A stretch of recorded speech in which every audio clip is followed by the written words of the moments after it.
other colleagues, as well as today's uh, say attraction or speaker, uh, Professor Prasansa Kumari from Sri Lanka.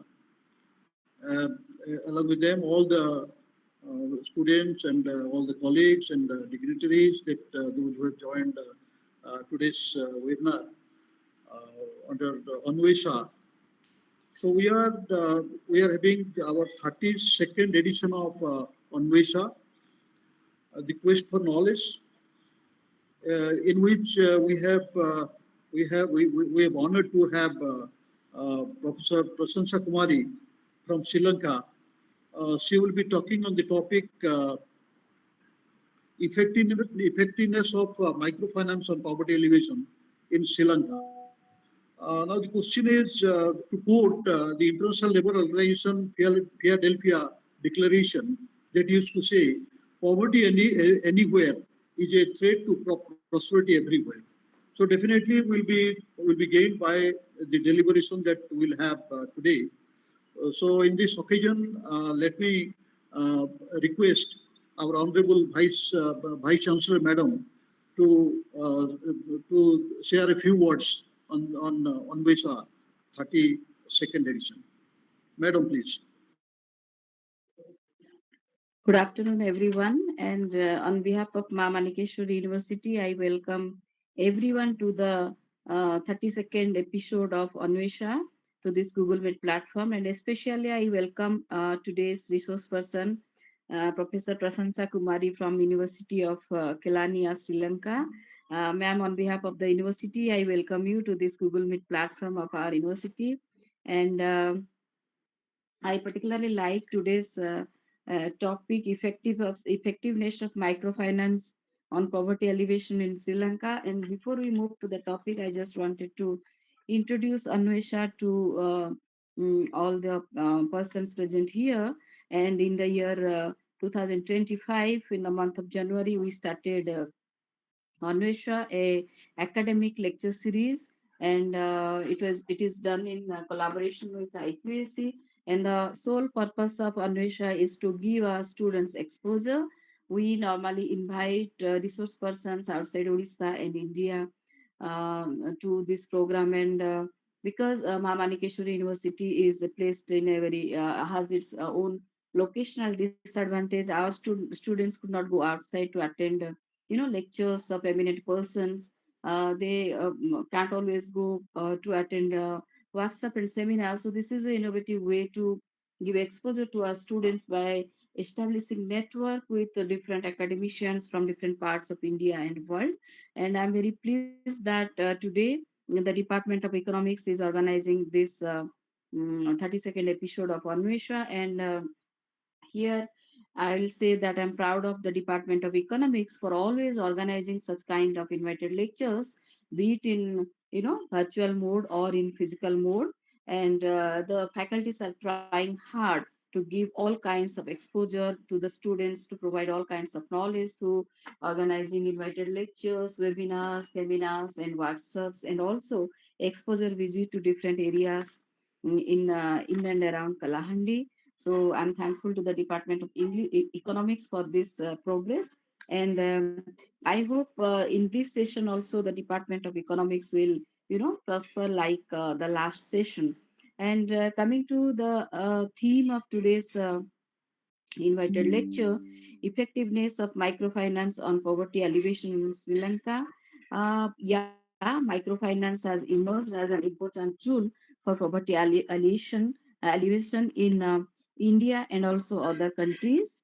And basically by offering small loans, savings facilities, and related financial services to marginalized communities who are, often excluded from formal banking. And here I'll say that over the past few decades, in India, the microfinance programs have been, expanded through government initiatives such as Samruddhi program, cooperative societies, and non-governmental organizations, and also private microfinance institutions too.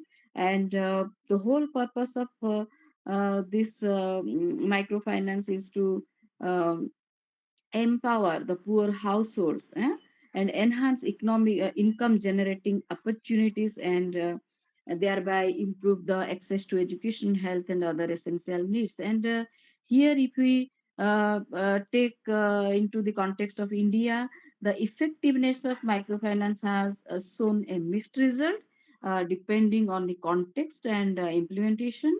And so it's very interesting to know about the effectiveness of microfinance and poverty alleviation in Sri Lanka. So, and I hope it will be a very enriching session for all the students because they'll have information about microfinance in the context of Sri Lanka. So, thank you so much, ma'am, for giving your valuable time and giving your kind consent to deliver this lecture to the students and faculties of your university. And thanks also to you for choosing this very important topic, which is very relevant in the present context. So once again, I welcome everyone and thank you. I remain here. Thank you, madam, for your insightful and encouraging words. Now, may I request our registered Dr. Gunanti Naik so as to speak his mind. Dr. Naik.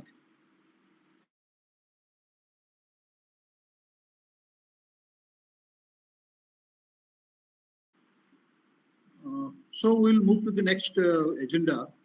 Now I request my head of the department, Dr. Chitrasan Way, so as to give a brief introduction about the speaker and the topic. Dr. Way. Thank you, sir. Good afternoon, everyone. I think I am audible loud and clear. Honorable Vice Chancellor, Madam, Registrars are in absentia, and Professor Prasansa Kumari from Sri Lanka, all my faculty colleagues, and my dear students. On behalf of Maa Manikeswari University, I warmly welcome you all to the 32nd Distinguished Invited Lecture Series, Anwesha, The Quest for Knowledge. Since the last 31 episodes, this series has been designed to broaden our intellectual horizons and foster critical thinking by engaging with eminent scholars around the world. And today, we are privileged to host Professor J.A. Prasansa Kumari, Professor of Economics at the University of Kelaniya, Sri Lanka, who will speak on the topic effectiveness of microfinance on poverty alleviations in Sri Lanka. So Professor Prasansa Kumari is a distinguished economist whose areas of expertise include development economics, financial economics, poverty, and microfinance. She obtained her PhD from Management and Science University, Malaysia, and holds an MPhil, MA, and BA honors in economics with first class from the University of Kelaniya. So her academic journey has been marked by significant contribution to both teaching as well as research. She has authored books on public finance, economic thought, and banking system, and published extensively in reputed international journal on topic ranging from microfinance and poverty alleviations to sustainable rural development, mobile banking, and women empowerment. So Professor Kumari's research has been recognized internationally. She has presented her work at conferences across Asia, Europe, and the United States, and has been awarded honors such as Armas Staff Teaching Mobility Scholarship 2023, the SARC Cultural Center Research Award, and the International Research Award by the International Institute of Organized Research. She has also been recognized among the top 100 international distinguished researchers in 2020.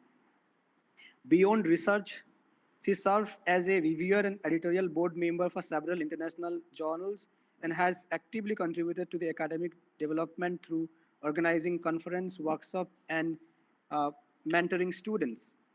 Her current research continues to focus on the impact of microfinance on multidimensional poverty reductions and women's economic empowerment in Sri Lanka, a theme highly relevant to our own development challenges here in India. It is indeed an honor to have such an accomplished scholar with us today. We eagerly look forward to her insights, which will not only enrich our understanding on microfinance and poverty alleviations, but also inspire comparative reflections for our own context. With these words, I extend a very warm welcome to you, Madam Professor Prasansa Kumari, and invite you to deliver your lecture. Thank you very much. And over to you, Simanchal sir. Thank you, Professor Bhue, for your brief introduction about the speaker. Now it is time to hear Professor Prasansa Kumari. So now, Madam, it is the floor is yours. So you can now continue. Thank you very much for nice introduction about me. Good afternoon, all. Today, I am going to conduct some kind of research findings regarding the effectiveness of microfinance on poverty alleviation.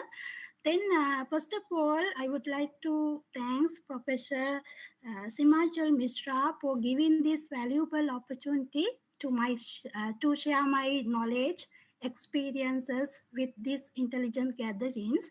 And I would like to thanks for the Vice Chancellor University because she gave a nice introduction about the microfinance and Sri Lankan situation as well.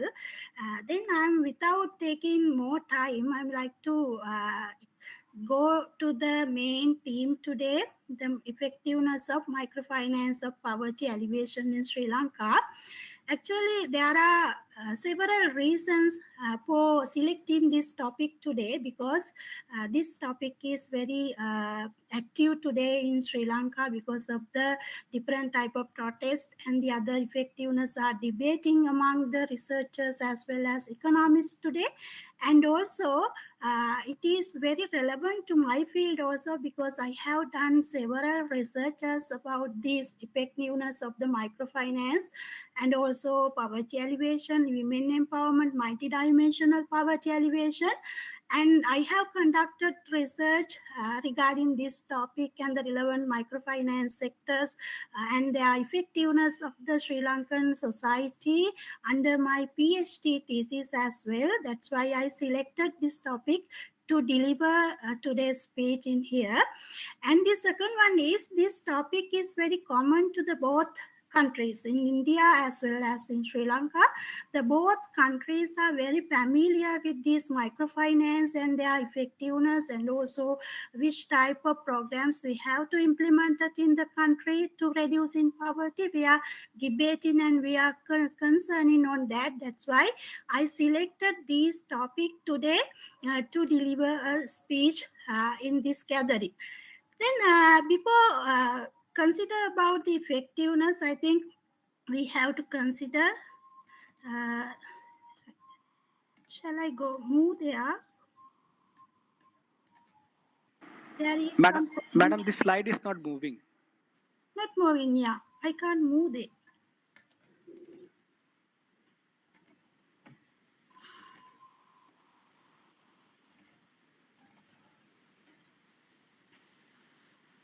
Ma'am, you can close and share it once again. Yeah, I will do that. Work.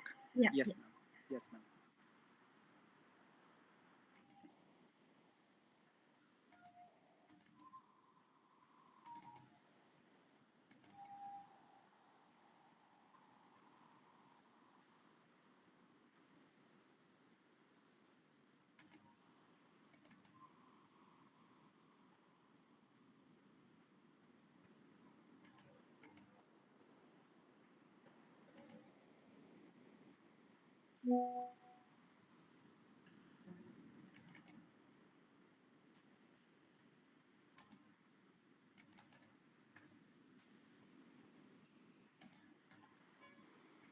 There is some issue to move in the slides.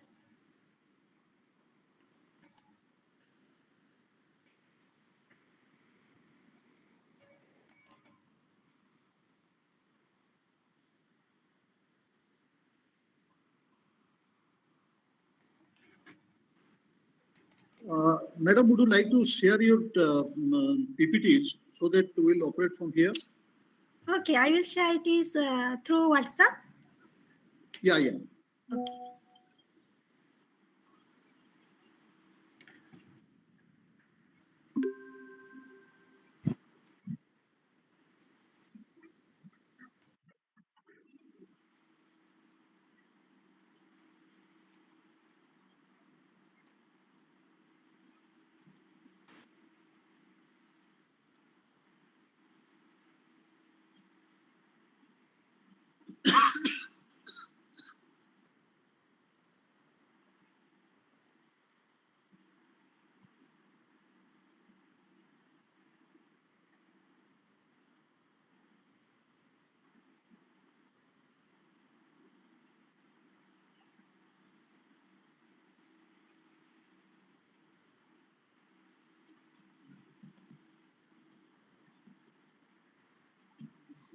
Mhm. It's not it one.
Ma'am, you can go to the slideshow options once and check if it works.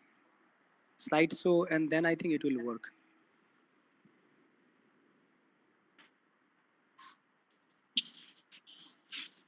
Yes.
I sent to Professor Simasha. I sent it to via WhatsApp. Can you share it from your slide?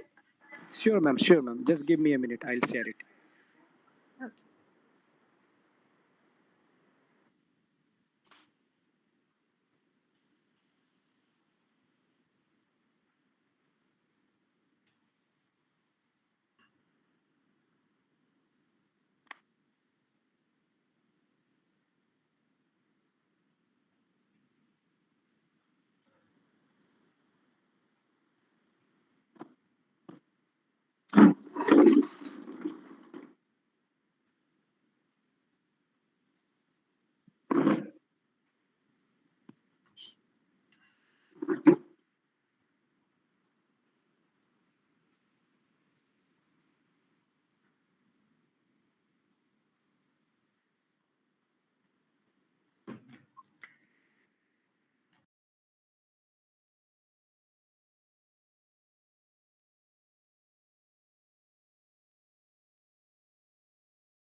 Ma'am, would you just stop presenting so that I can start presenting? You can stop presenting.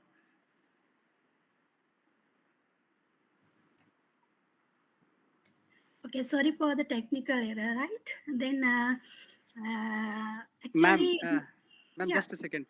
Can you just close your presentations because that is shared Okay. from your side? Yeah, so that I'll share. Yeah, ma'am, just give me a second.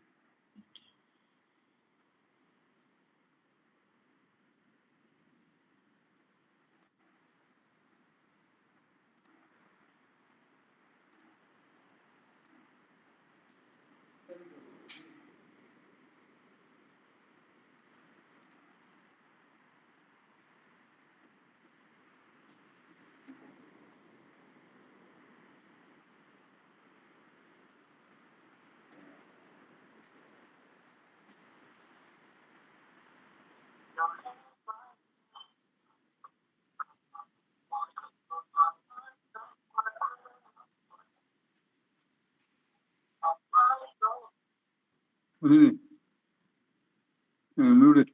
The God is yet in Lavian, looking good.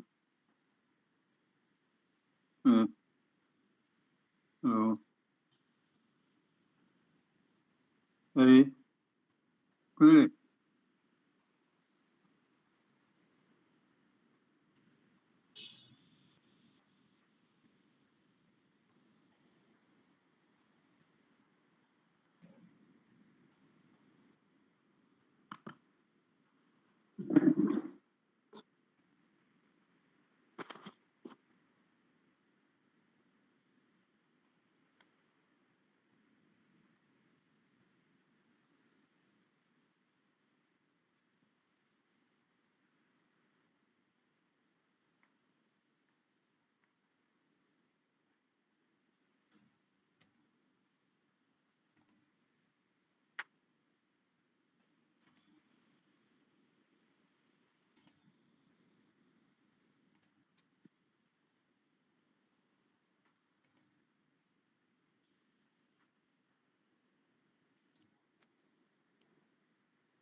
You're very. It's good. The whole account anybody.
Okay, shall I start now?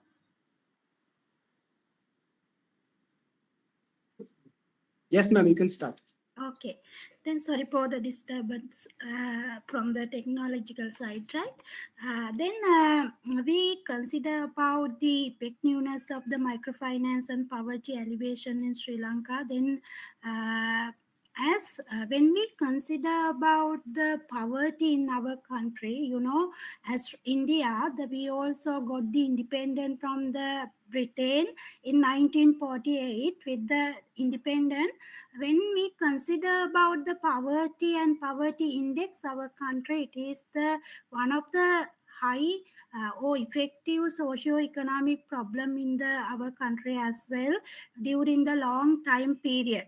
Then according to the census and statistic data, they have latest publication in 2019 with the updated poverty line of the country.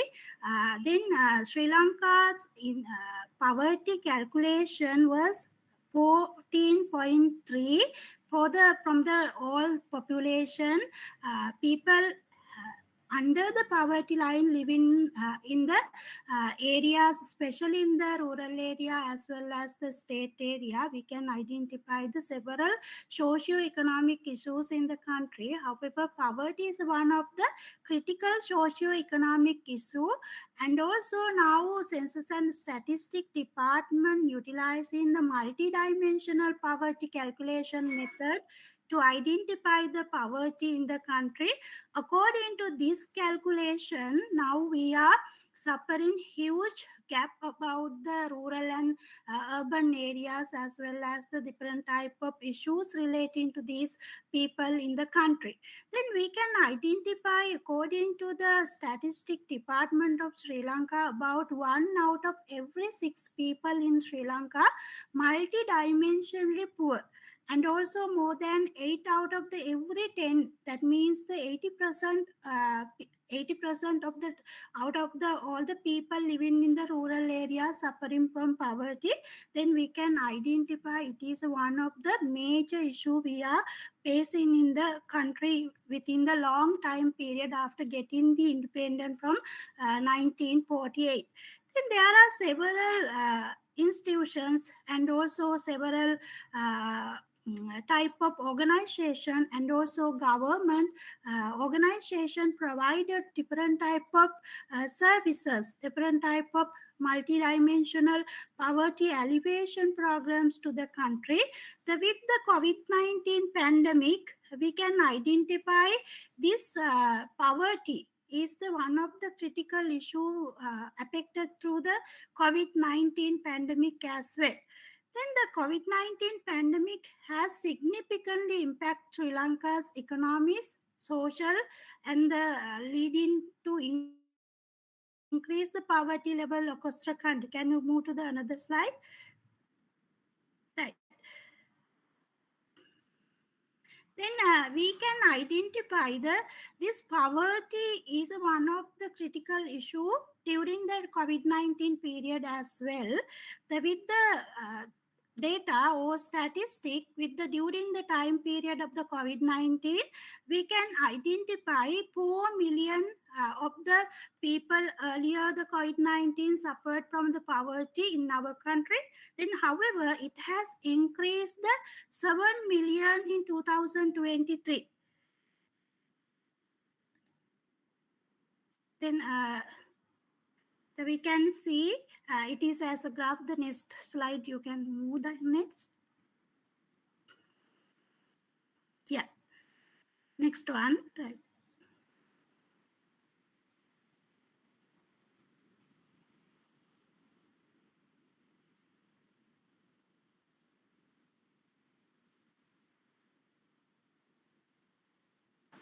Now, madam, we continue. We are trying because there is some technical problem here also.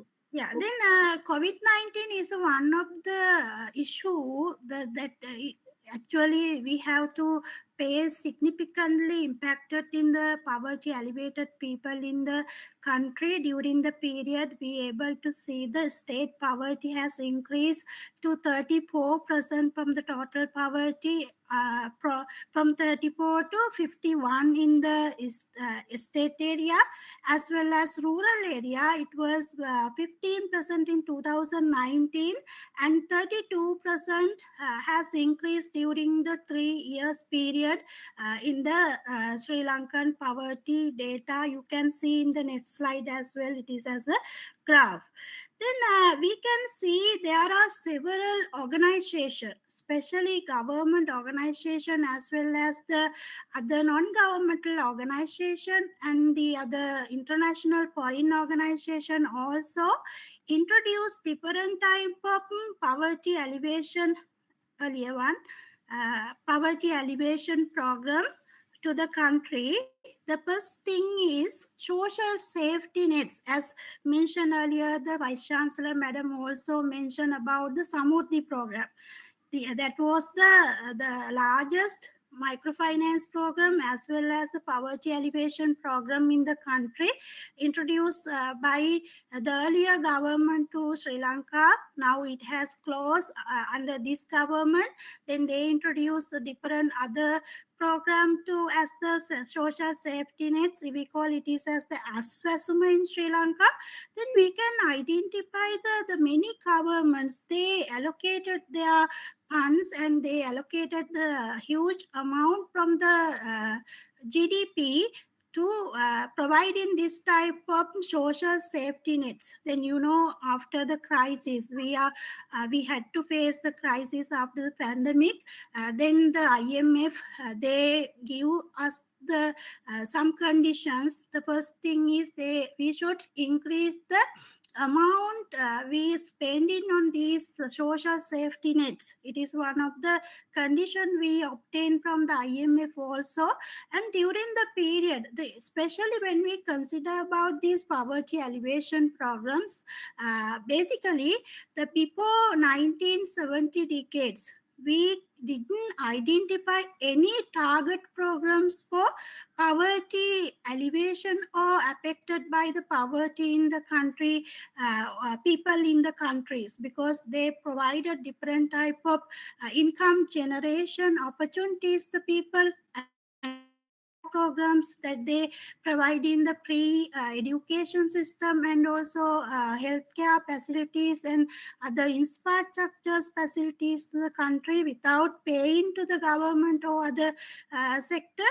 However, we can't say those programs directly targeting to the poor people, especially when consider about the poverty alleviation in our country. Basically, we can identify after 18 decades, basically in the government implemented several programs to alleviate in poverty. The first program we can identify as the Janasabya program. It also included the stamp projects as well as the welfare project for the poor people in the country under the poverty line.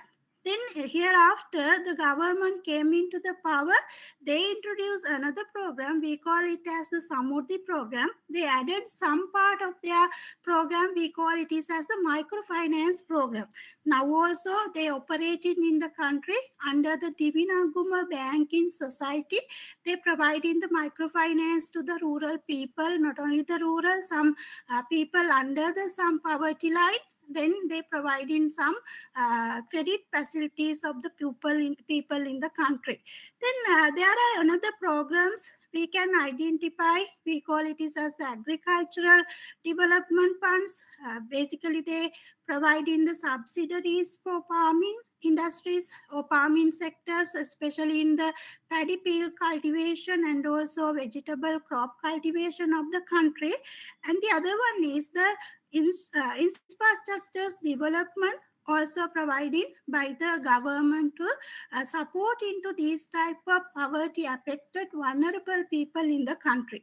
Then those are the mainly we can identify as the poverty alleviation program in the country. Then after 1980 decades, with the priority of this different type of tools of the poverty alleviation, with the Muhammad Yunus introduced the Grameen Bank Society in Bangladesh, that we can see the modern poverty microfinance program implemented in different countries.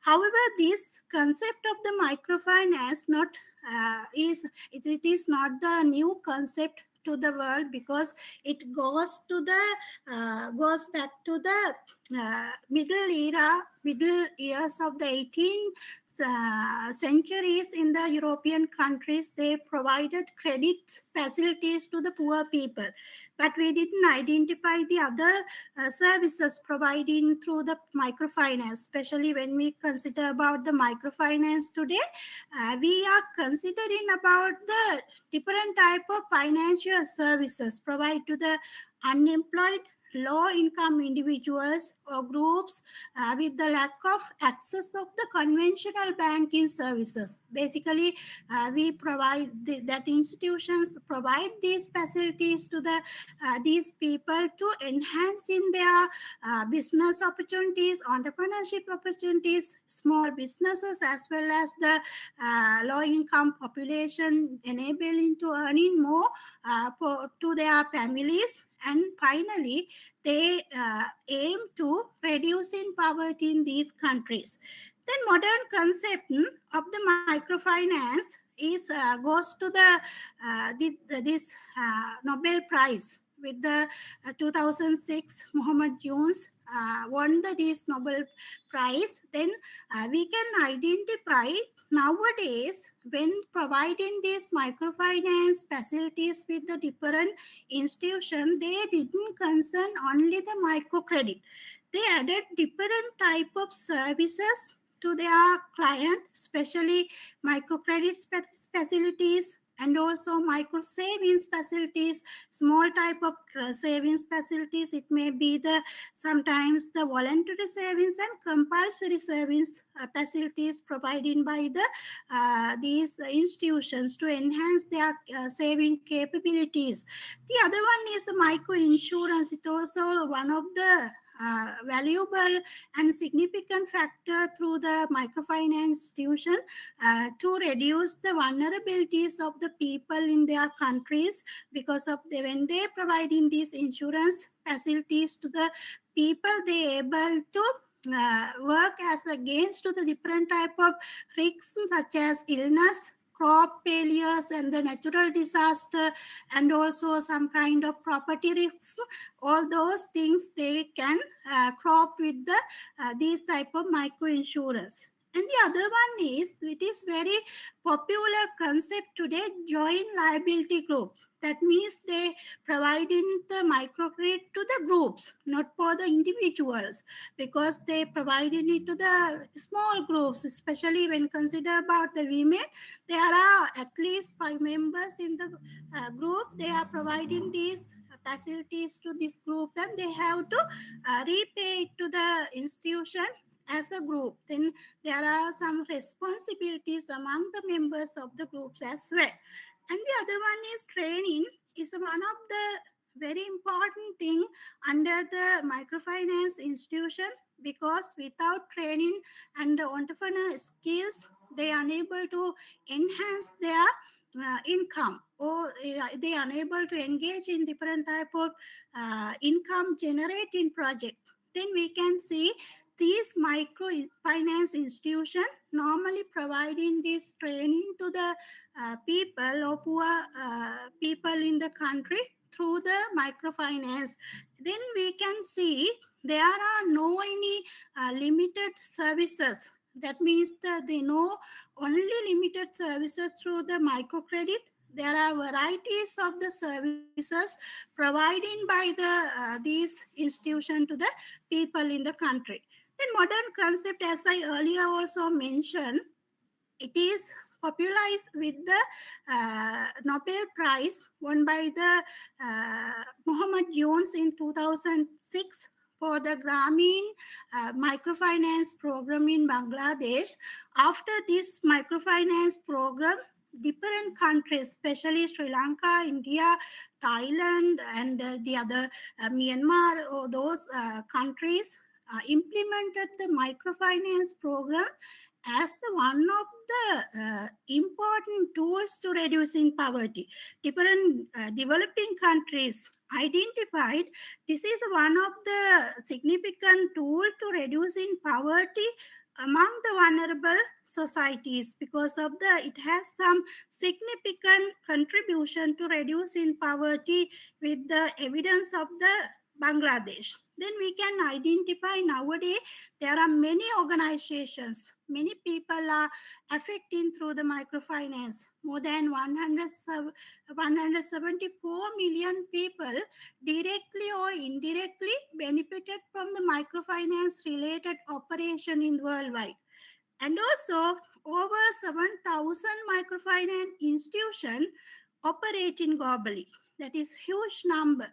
And also according to the different institutions, and also CTAP, they mentioned in 2020, over the year, we able to see the annual growth rate of these microfinance organization and their lending facilities over 14.8%. Then we can see the huge development through the microfinance industries in the globally, especially in the developing countries. Then we can see with the modern concept of the microfinance, that we also adapt this concept to in Sri Lanka as well as the poverty alleviation tool, especially in the after 1980 decades. We can identify several institutions provided microfinance to the poor people in the country. Basically, we can see the government institution and also non-governmental institution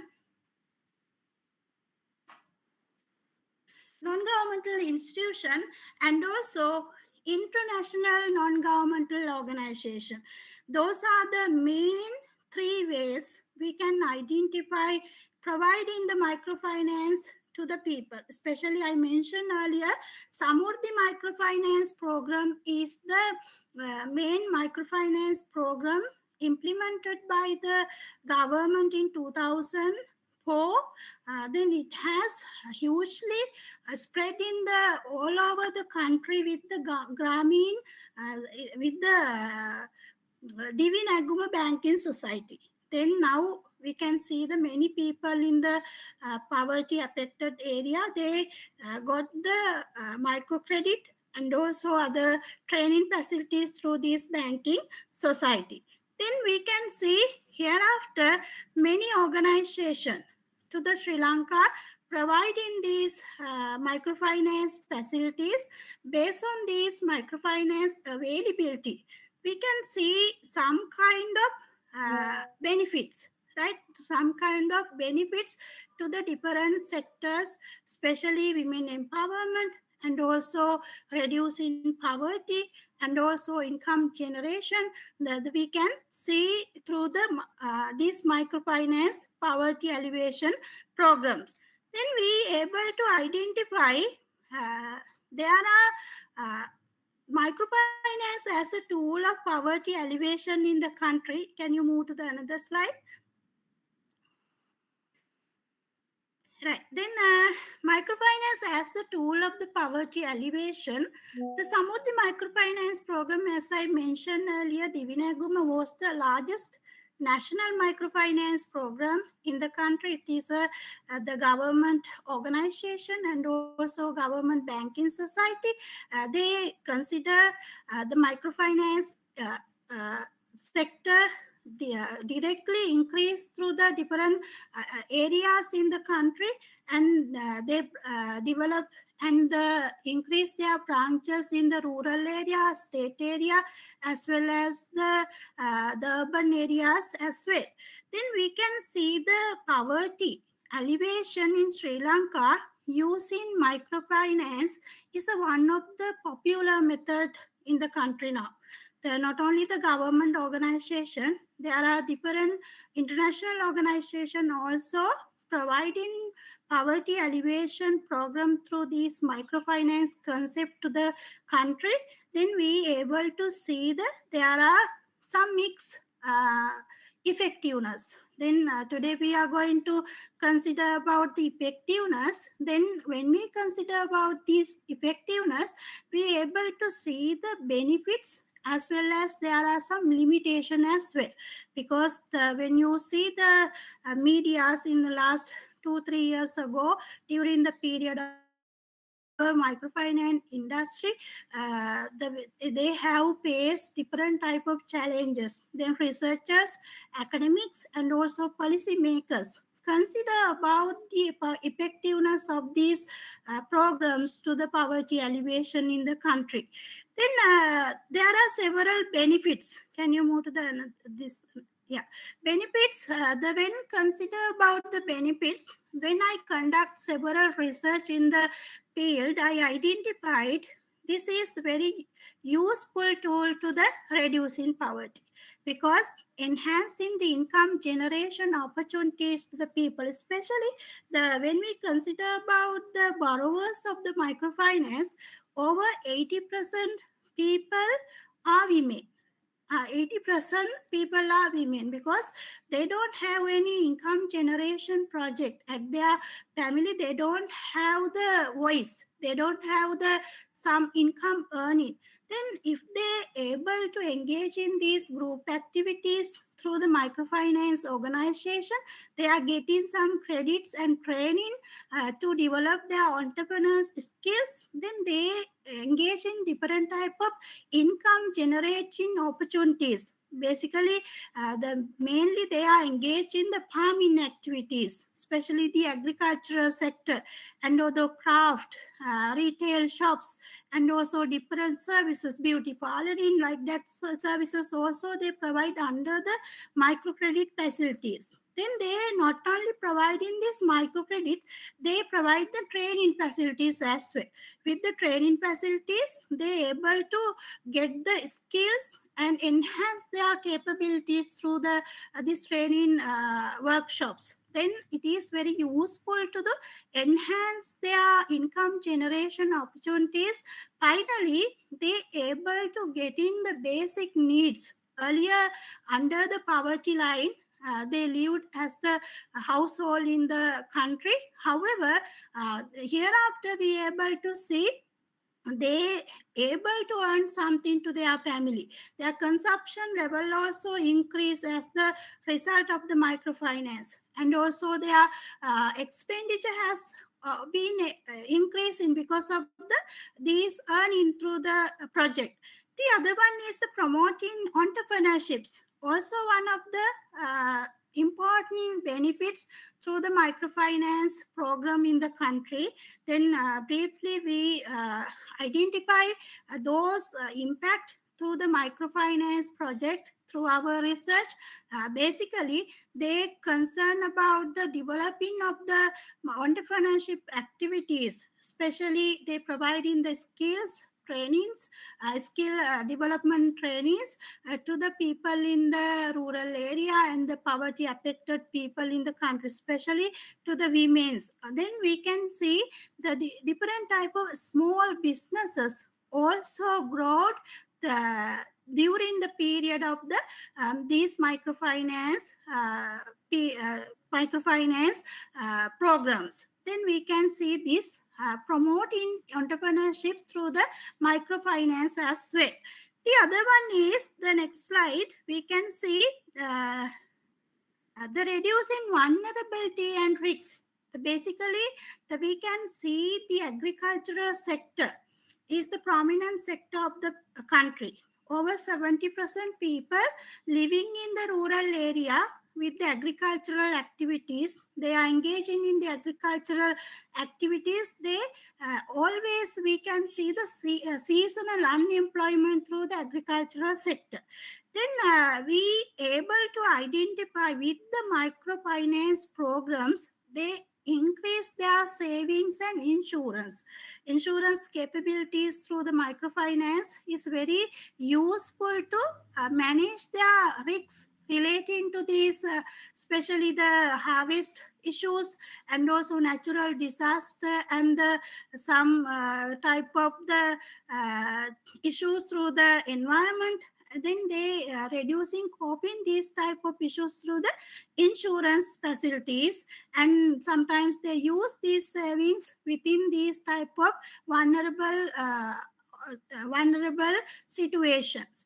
Then the other one is encouraging savings and financial inclusions through the microfinance programs, especially microfinance institution promoting the savings.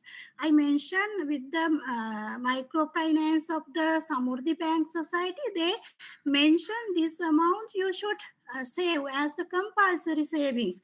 Then without these compulsory savings, they are unable to take the credits through the bank. Then they have to do that. Then it is very important because they have to save something to their future. It is very important things we able to see the through the microfinance.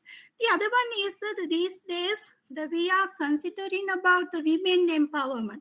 Women empowerment is one of the significant factor to the economic development of any nation, especially in the researchers.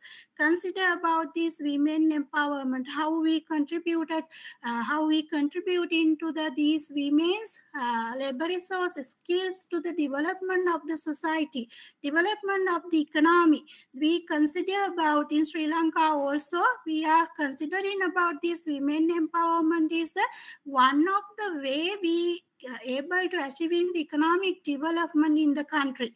Then with the marginalized women in the community, when they get in these microcredits and the decision making power, especially in the community, and also they have some small groups meetings like that things in under the microfinance program, and they have some power. They increase their voice through the community, and when they earning something to the family, they able to spend for their children's education or some necessary things or daily needs.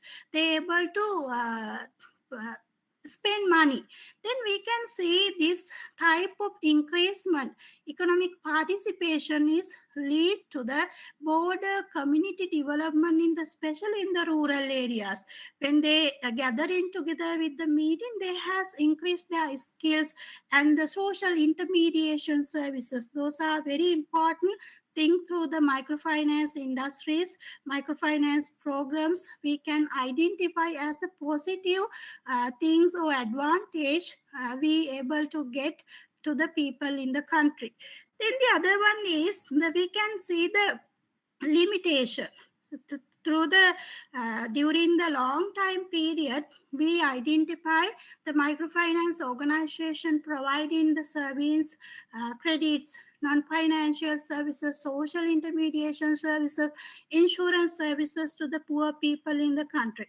However, with the recent past incidents, recent past different factors affecting to these people in the country, we are debating on the effectiveness of the microfinance, because of they mention with the microfinance or microfinance services, they went to the debt trap and increase their vulnerabilities as the result of the microfinance.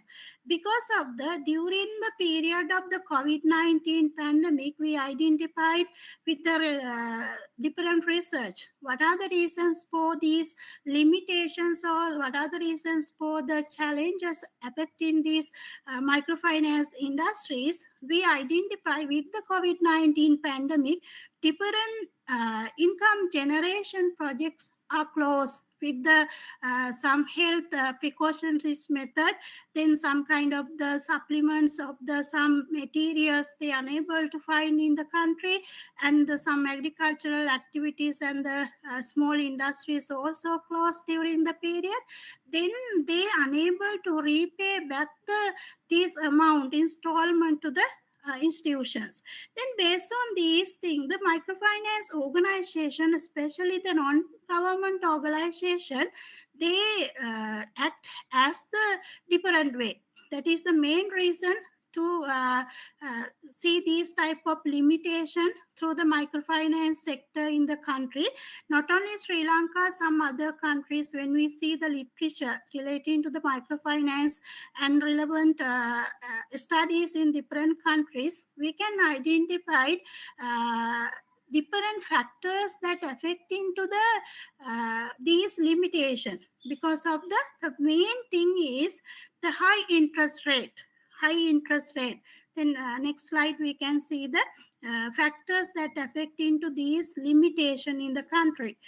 Then we can see the high interest rate and debt trap creating through the microfinance is one of the failure through the microfinance organization and the client. Then we able to see, especially in the borrowers in the rural area, basically in last year and in 2022 also, we able to see with the media and the different type of protest against the microfinance institutions. They went to the roads and they protest against to these type of institutions because of they always mention that they report that they implement different type of conditions and different type of regulations when they provide in the microfinance to the poor people. And also interest rate is increased, and the high interest rate is the highly affected to these people, women, especially women in the areas. Then we can see the interest repayment obligations through these women in the country. Finally, it came as a crisis of the country. Then the other one is the other reasons. We can see the next slide, and we able to see the in Sri Lanka women's in Hinguragoda in some of the area of the country, they protest against these microfinance institutions.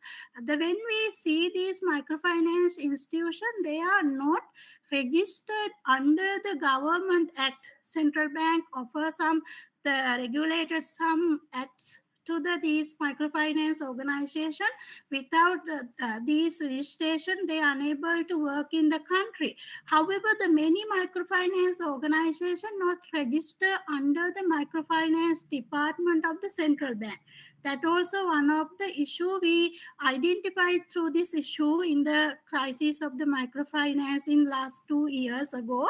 Then we can see them these institutions, when they are unable to repay their debt, repay their repayments, they pose to the sold some golds and the mortgage their gold and the household equipments and lands. They ask them to do those things to repay those things. They are facing different type of difficulties as the result of these activities of the microfinance institution.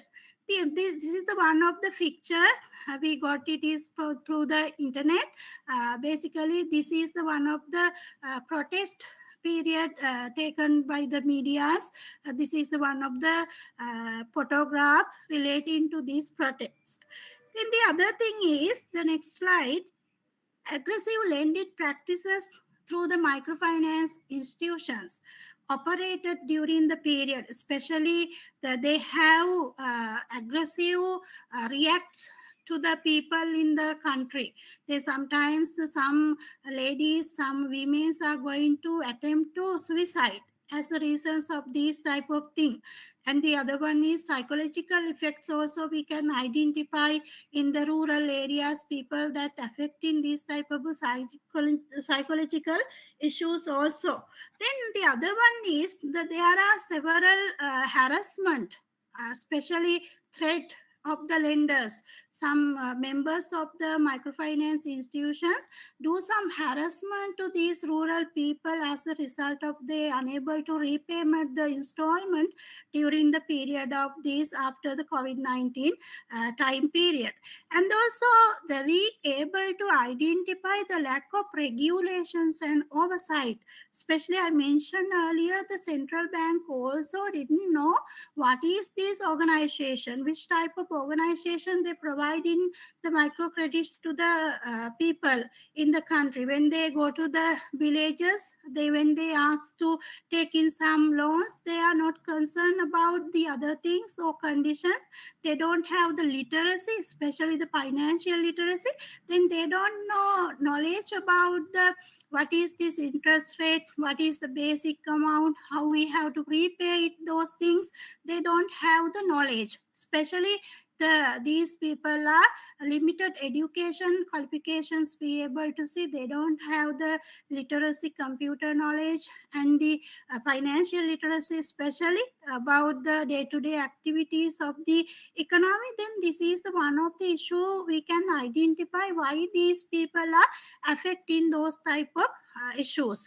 And the other one is the impact on the vulnerable population due to this type of mismanagement of these loans. Especially when they take in loans, they don't know about how they manage this loan, how they utilize it to earn something to their family, to enhance their capabilities or income generations, because of they don't have enough knowledge on that. Sometimes we can identify when they produce some productions, they don't have the network through the market. They don't have the real purchaser to these type of productions. Then that also one of the failure through the microfinance organization. When they provide in this loan to the people, they don't have the network to connecting the clients and the market.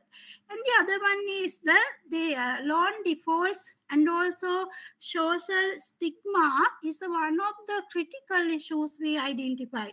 Basically, I mentioned about some women's attempt to suicide because of these microfinance repayment applications.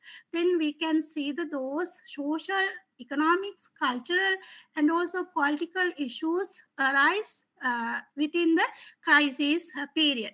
And the other one is the government response. During the period, government highly concerned about this issue. Basically, they wanted to implement separate institutions to control in these actions.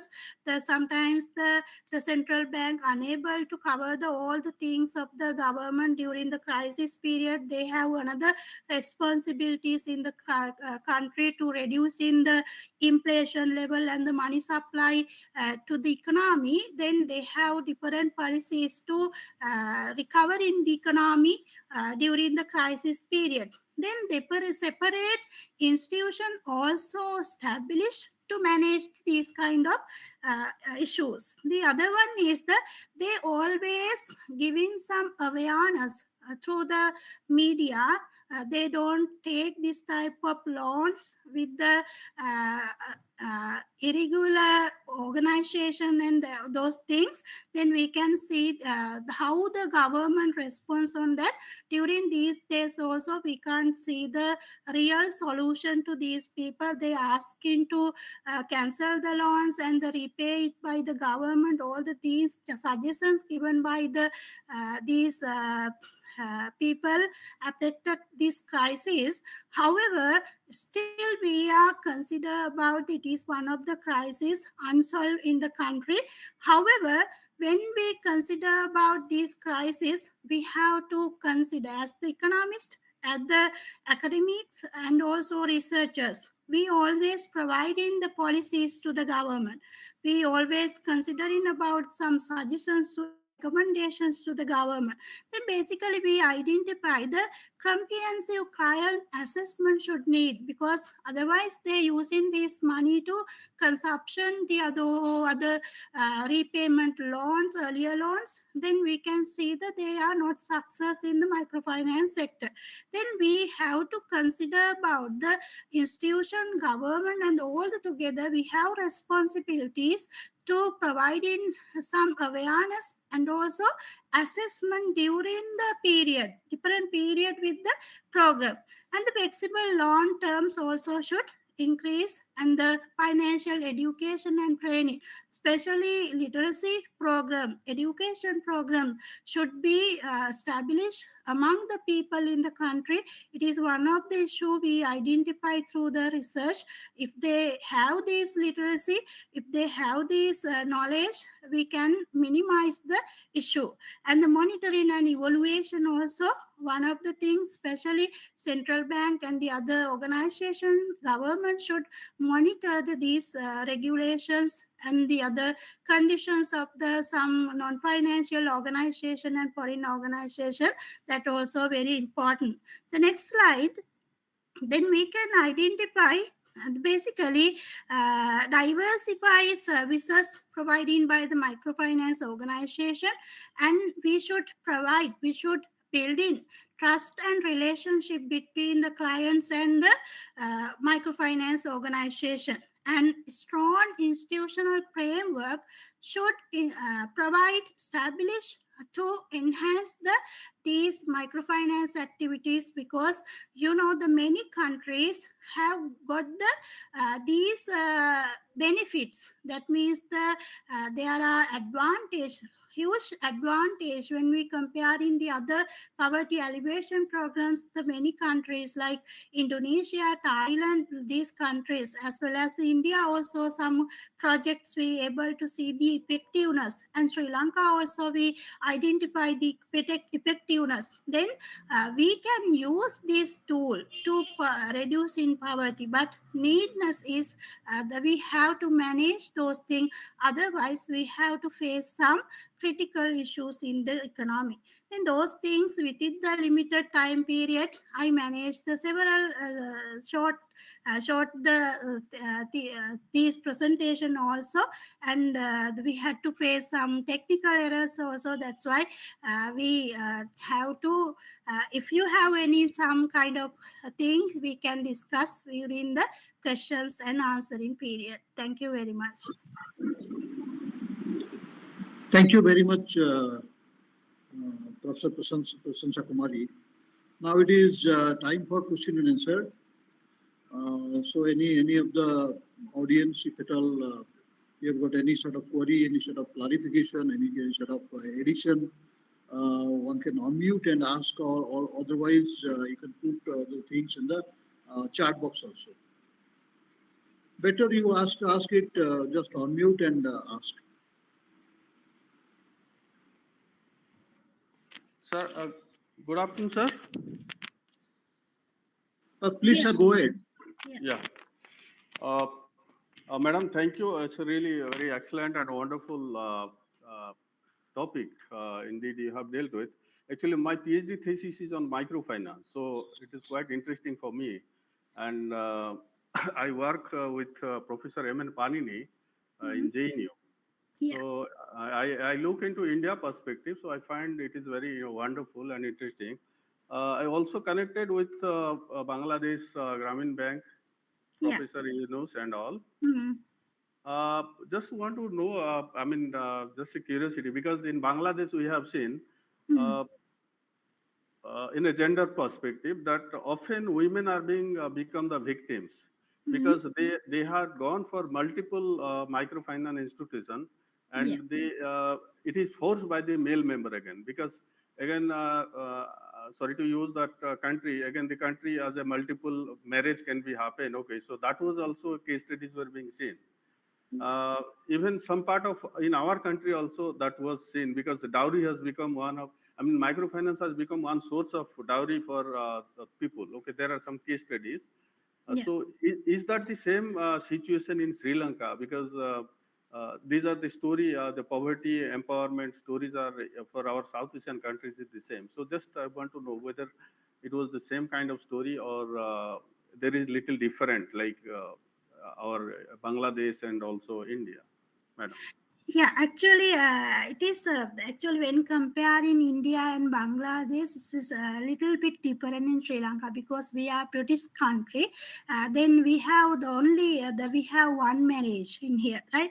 Normally we can see the one marriage in Muslims. They normally they have some multiple marriage also.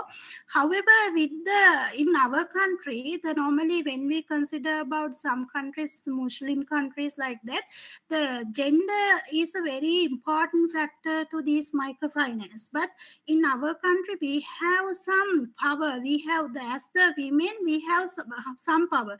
When we consider about the education system, over 80%, 70% women are educated women. Now in the universities also over 80% students are women. Then we don't have these gender disparities in our country as much considering with the other countries. And also when consider about the other cultural issues, also very limited in our country because we have see some areas, some household they consider about the household, the male dominate families also there. But it is not the large problem in our country because we can see the women are some kind of empowered person in the society here, because they able to get the education, they able to enter in the high educations, and they able to engage in different type of occupation. Then they have the power in the society. However, in here over 80% people are engaging in the microfinance sector. As I mentioned earlier, 80% are women because they are taking these lending facilities through the microfinance institution because they have to participate in the meetings and workshops, all the things. But males are engaged in different type of activities. It may be the agricultural activities or some industries or other day-to-day activities they are doing. Then without engaging those activities, they are unable to take in the microcredits.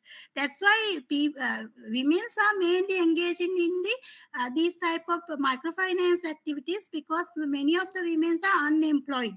Then in the rural areas, then that is the reasons we able to see the gender imbalance about the taking these microfinance. But when comparing the other countries, especially Muslim countries and the different multicultural societies, we don't have that type of issues in our country because of the gender equity we able to see in the country. And also education system also providing facilities to, without considering about that these disparities, all the people able to enter into the education system. Thank you, madam. Thank you. It's wonderful indeed. Thank you. Okay, thank you. Ma'am. Thank you, Professor Birendra Suna. I happens to be the head of the Department of Sociology. So I have got a query that you mentioned about 70% of the population of Sri Lanka, they used to depend on agriculture. And as far as the microfinance is concerned, you mentioned that the various activities that used to create the advantage part of it. The farming is one of them. So sometime back, it was learned that Sri Lanka it adopted say indigenous or organic farming, organic way of cultivation. So because of that, the production declined so low that there was some issues relating to food crisis in Sri Lanka. So may I know that how far you have come across that, and how far your farming has become successful in the microfinance fund? Madam, please. Actually, when consider about the economic crisis of our country, one of the reason is this type of fertilization regulations given by the later government, especially the organic farming and organic fertilizations they adapted to the farmer in the country. At the short time period, they don't adapt to this organic farming organic fertilization in the areas, especially in the paddy field. That is one of the reasons to the food crisis arise after the COVID-19 period, and also the government also they had to go to the home because of these type of policies, right? Then the thing is there is some huge market for the organic cultivation, and also the many foreign direct investment also flow into the agricultural sector to enhance in the organic cultivation. However, the attitude is very important thing in here, because the farmers always try to cultivate and using the different type of chemical fertilizers, and the short time effectiveness, short times advantages they are considered. But when they adopting these policies to the country, they unable to manage those things. It is a very critical issues we had to face in 2019 with the earlier government. Gotabaya Rajapaksa, he implemented these policies to the country to adopting the fertilizers, organic fertilizers.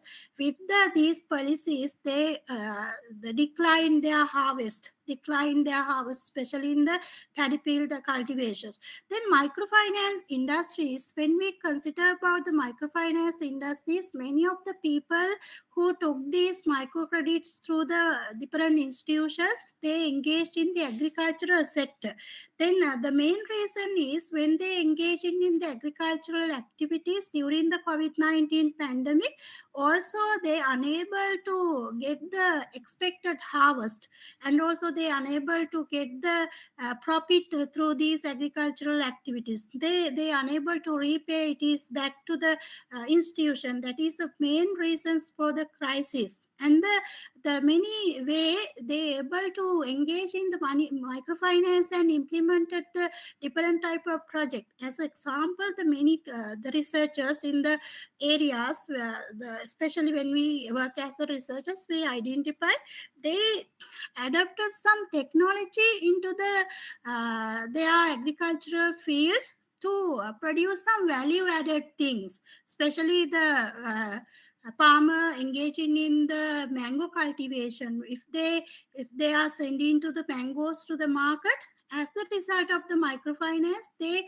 used to produce some jam bottles and chutney bottles to the market. Then these type of benefits they got.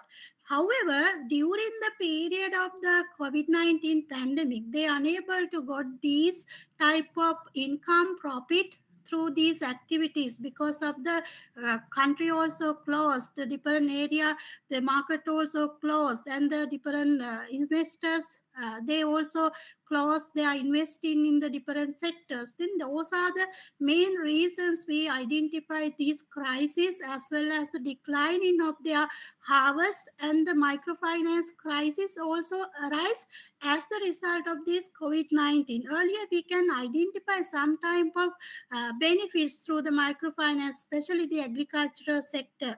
The organic farming also be able to see different areas. However, the very popular method is the utilizing these chemical fertilizers and taking some harvest within the short time periods. We call it is as a kanna methods, that means seasonal method in the country.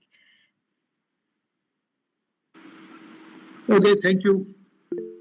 Hope that this will continue, and Sri Lanka area. There is one question in the chat box. Can you please? Yeah. Yeah. Please go ahead, sir. Please go ahead. Please go ahead. Ask your question. Yeah. Thank you for the nice presentation, ma'am. And I have some questions. Like, first question is regarding the assumption through which the standard economics start.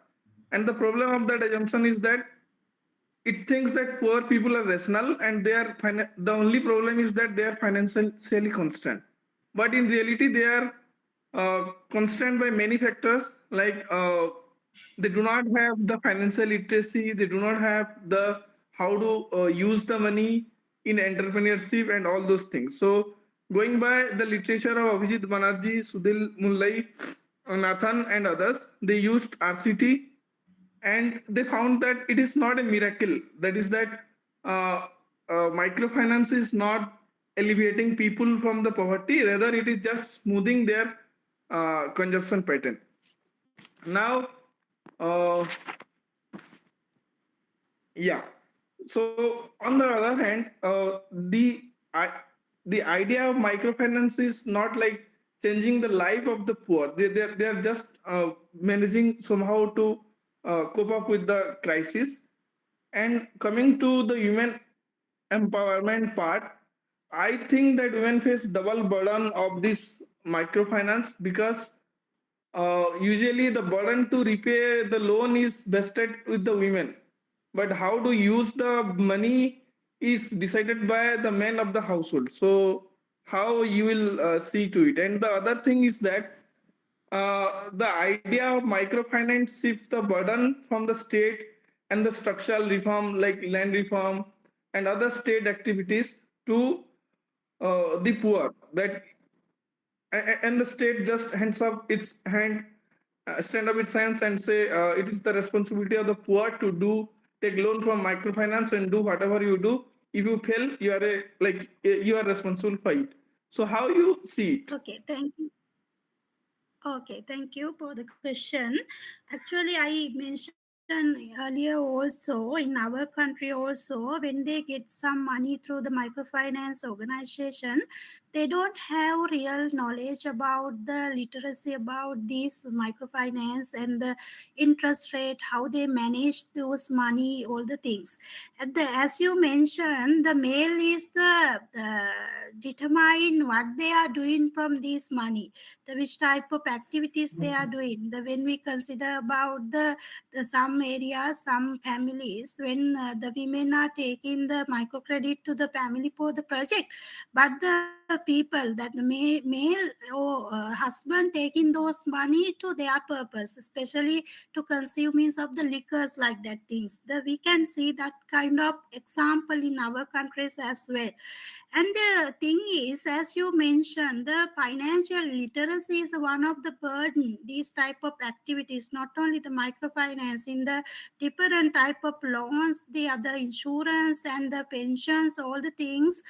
When consider about the financial literacy, 35% all over the country we able to see the financial literacy. Then they don't know what is the inflation, what is the interest rate, how we are taking this loan, with what is the benefits, what is the calculation when they after paying it is reback, which amount they have to totally pay it to the bank. Then they don't have any idea about those things. And the thing is, when they take in this money, basically they using those things for the consumption, because earlier also they don't have enough money for their expenditure in the family, in the children or education and the other needs, health facilities. We can see they using those money for the consumption purposes. The short time consumption and expenditure also increased during the microfinance program, but we can't see some savings or investment in the families. Then we can't see they are go out of the or exist of the poverty circle, because when we consider about the poverty circle, we know that we have to produce something, we have to save, we have to invest, and finally we can earn something to the family or whatever society. Then however, when they got this money, when we able to see they are increase their consumption and expenditure, but they are unable to increase the savings and investment to their family. That is one of the burden to enhance the new things or new generations of the money to the family. This is one of the reasons we able to see. That's why the government also consider about the microfinance with the microfinance or microfinance plus financial literacy programs, education programs. It is very important to identify. And also many researchers, as you mentioned, the UN also mentioned, it is one of the burden. Yes,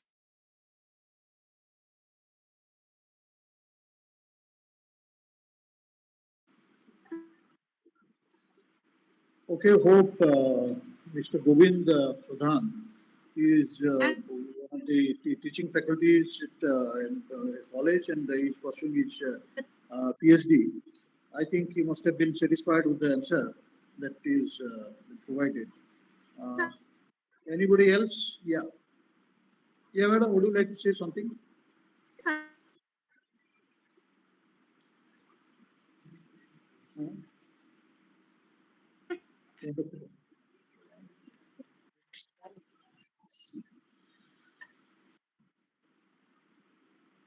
Hopefully, nobody else is having any issues. It is so nicely delivered. So now we are moving towards, yeah. Madam, would like to say something?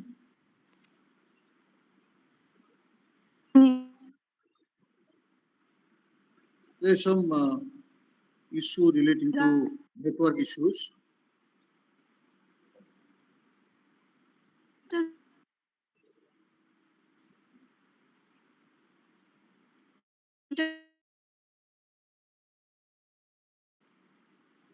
So you are not clearly audible, madam. So we are moving to the last part of the this session. Yeah. So that is extending a vote of thanks, and I request my colleague Professor Roshan Pradhan to extend a formal vote of thanks. There is somebody else. Yeah, there is another question. I'm sorry.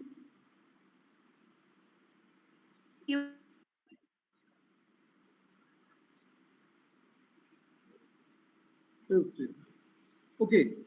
Go ahead with the vote of thanks. Thank you, Simansal sir. Good afternoon, everyone.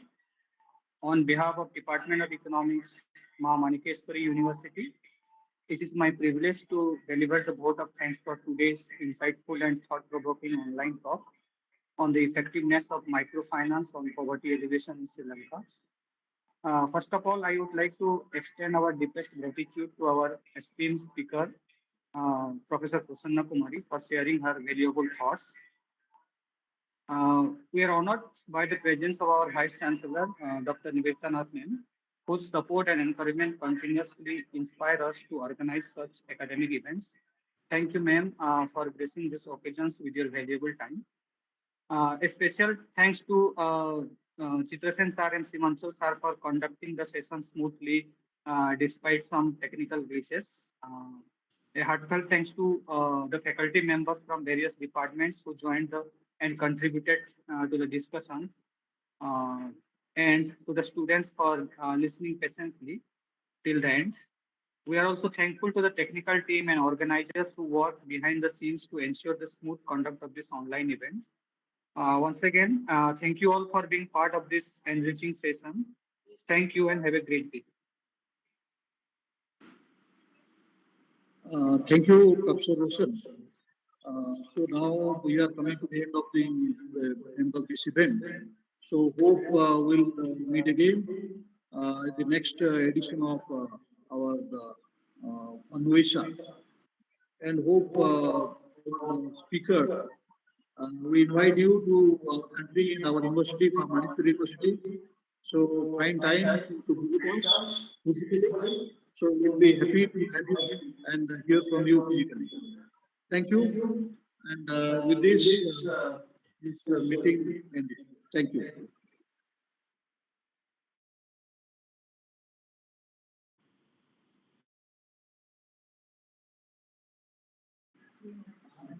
Would you like to say something, Prasan sir?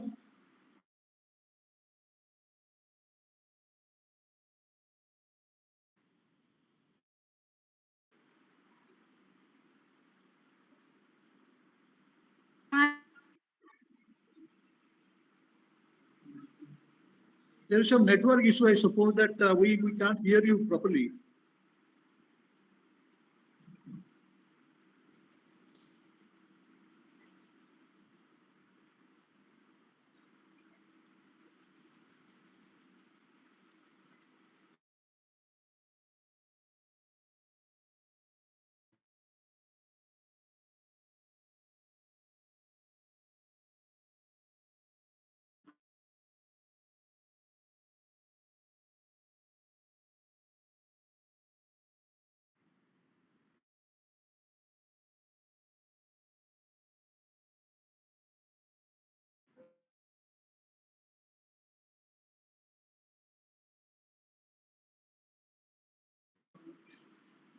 Huh? Uh,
I